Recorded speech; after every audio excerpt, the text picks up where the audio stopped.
San Francisco in the last year and a half has seen a real uptick in the number of public art projects that engage light. This was initiated with the Bay Lights project by the artist Leo Villarreal.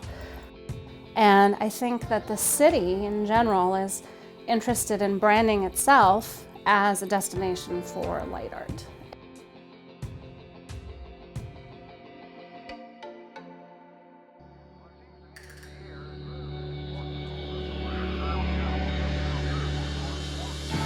There's something very special about an artwork that's lit up. We go to see it at night, and you don't go to see most art at night. You go to see most art in a lighted environment. And with illuminated art, the artists are actually taking this sort of a very emotional medium for us as humans, and they're using it as a painter would use paint.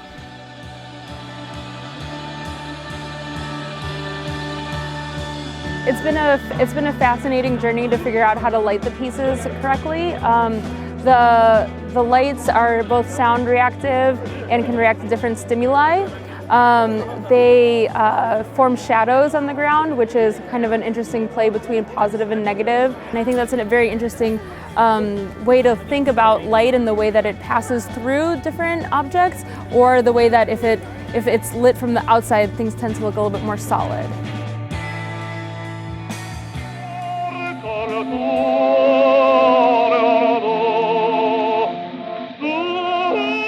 Carusos Dream was created by Brian Goggin and Dorka Keene, who are artists who have been working here in San Francisco for quite some time. It's a series of pianos that are made from glass. Inside one of the pianos is a radio transmitter. If you tune into that transmitter, then you can hear Enrico Caruso singing. And then you'll see that the lights are actually patterned to go along with the music that you can hear.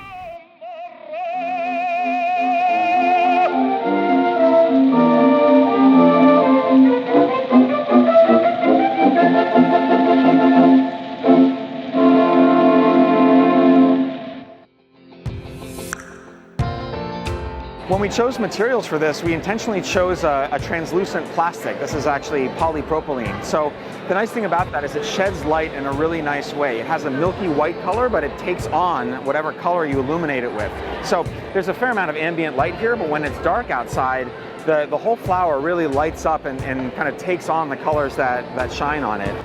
There's something about having these flowers kind of preside over you and have this natural opening and closing, this breathing life into it, that it feels like it's a welcoming environment, and that's what we wanted. We want to create an art piece that used technology to create this kind of interesting but also welcoming and comforting space for people.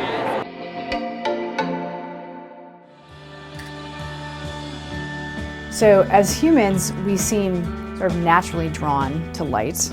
We're very dependent on our visual sense more than anything else.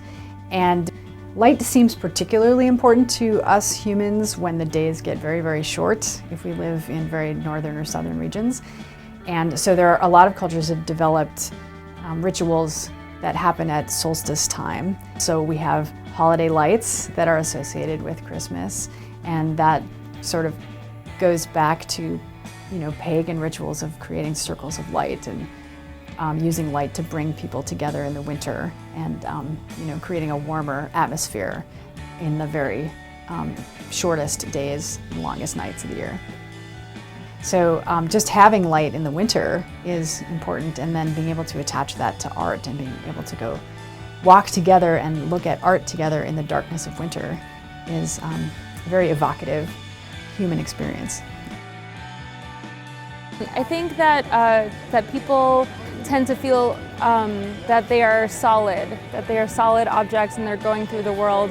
And when you illuminate something from the inside, I think that people really resonate with the fact that there's an inner light inside all of us, and a light that tends to want to go out and grow. And I don't think that it's a coincidence that during the holidays people light the world up. I think that's a very beautiful part of both art and the spirituality.